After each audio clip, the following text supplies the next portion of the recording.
So hello everyone, कैसे हैं आप सभी लोग। So in this video will be studying the vocab based on the Hindu editorial. जैसे मैंने बताया ही है, वोकैब बहुत इंपॉर्टेंट है आपके इंग्लिश के लिए, तो खासकर इंपॉर्टेंट है। काफ़ी स्टूडेंट्स की इंग्लिश में कट ऑफ भी क्लियर नहीं होती है, बट वोकैब अगर आपकी अच्छी है तो आपके मार्क्स ज़्यादा आने के चांसेस बढ़ जाते हैं। So let's get started. And जो हमारा फर्स्ट वर्ड है दैट इज़ कोहर्ट। कोहर्ट का मीनिंग क्या है guys? A group of people who share a common opinion और कैरेक्टरिस्टिक्स। मतलब जैसे हम कहते हैं ना, we should work in a team. हमें एक टीम में काम करना है, मतलब हमारा एक गोल होगा, we should work in cohesion. ठीक है, जिसका मतलब जिसका क्या है, एक गोल है, एक एम है। ठीक है, एक बैच है।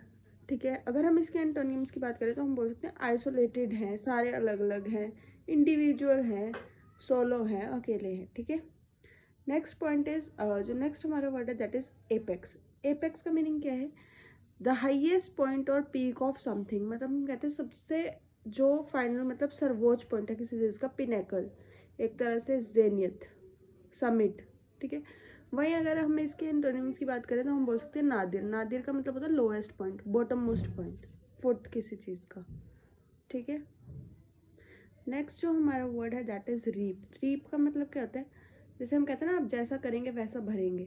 तो टू रिसीव अ रिवॉर्ड और benefit as a result of one's action. अगर आप बहुत अच्छी तैयारी करें तो आपका सिलेक्शन तो तय है फिर। ठीक है, तो मतलब टू रिसीव अ रिवॉर्ड और benefit as a result of one's action, जैसा आपने किया आपको वैसे ही रिवॉर्ड मिलेगा। मतलब टू अटेन, प्रोक्योर, गार्नर। ठीक है, वहीं अगर हम इसके एंटोनियम्स की बात करें, हम बोल सकते हैं लूज करना, वेस्ट, फोरगो करना, उस चीज़ को त्यागना।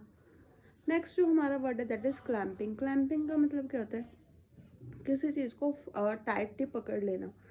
द एक्ट ऑफ फास्टनिंग और securing something tightly in place. मतलब उसको ग्रैपल कर लेना, ग्रिप कर लेना, टाइटन कर लेना, होल्ड करना। वेयर एज अगर हम इसके एंटोनियम्स की बात करें तो हम बोल सकते हैं इस चीज़ को लूज कर देना, डिटैच कर देना। ठीक है, अलग कर देना। नेक्स्ट जो हमारा वर्ड है दैट इज डिस्क्लोजर। डिस्क्लोजर का मीनिंग क्या है? The act of revealing something that was previously unknown. मतलब हमने किसी को एक्सपोज कर दिया, रिवील कर दिया सीक्रेट। ठीक है, अगर हम इसके एंटोनियम्स की बात करें तो हम बोल सकते हैं किसी चीज़ को कंसील करना, हाइड करना, सीक्रेट रखना। ठीक है, ये इसके एंटोनियम्स में आ जाएगा। और अगर हम इसकी बात करें, जो इसके एंटोनिम्स हैं वो मैंने बता दिया। ठीक है, नेक्स्ट जो हमारा वर्ड है दैट इज प्रीवेल। प्रीवेल का मीनिंग क्या है? वाइड स्प्रेड और common in a particular context. मतलब किसी कंटेक्स्ट में कॉमन होना, या जो हर जगह प्रीवेल कर रहा है अभी। ठीक है, जो भी एग्जिस्ट कर रहा है, सर्वाइव कर रहा है। ठीक है, उसको हम बोल सकते हैं प्रीवेल करना। Next very important is discretionary. Discretionary का मीनिंग क्या है? कुछ ऐसी चीज़ जो आप अपनी विल से कर सकते हैं। मतलब something that is left to one's own judgement. मतलब कोई चीज़ वॉलेंट्री है, ऑप्शनल है। वेयर एज अगर हम इसके एंटोनियम्स की बात करें तो हम बोल सकते हैं कोई चीज़ कंपल्सरी है, ऑब्लिगेटरी है, उसमें हम अपना कुछ नहीं लगा सकते, अपनी डिस्क्रिशन नहीं है उसमें। ठीक है, नेक्स्ट इज प्रीमाइज्ड। प्रीमाइज्ड का मीनिंग क्या है? Providing a statement that serves as the basis of an argument. मतलब हम कोई एक एजम्पशन ले रहे हैं, एक स्टेटमेंट ले रहे हैं जो किसी का एक बेस सर्व करेगी। ठीक है, प्रिजम्पशन एक तरह से हम कह सकते हैं, हम कुछ एज्यूम कर रहे हैं। ठीक है, next very important is bard. Bard का मीनिंग क्या होता है? किसी को किसी चीज़ से रोकना, एक तरह से प्रोहिबिट फ्रॉम समथिंग। मतलब किसी चीज़ को बैन कर देना, एक्सक्लूड कर देना, फॉरबिड कर देना। अगर हम इसके एंटोनियम्स की बात करें तो हम बोल सकते हैं अलाउड, अप्रूव्ड। किस चीज़ को अलाउ कर रहे हैं, अप्रूव कर रहे हैं, एडमिट कर रहे हैं। ठीक है, नेक्स्ट जो हमारे इडियम्स एंड फ्रेजेस हैं, और सबसे फर्स्ट जो है that is a fly in the ointment.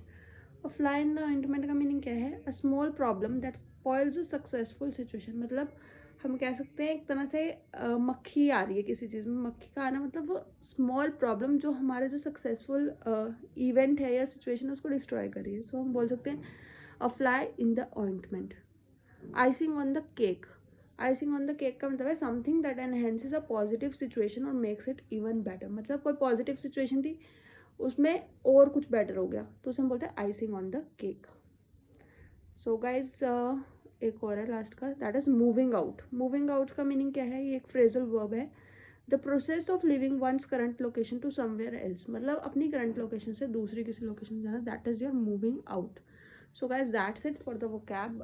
ये हमारी आज की वोकैब थी. I hope you like the video. ठीक है, so do hit the like button and subscribe the channel. Till then bye and take care.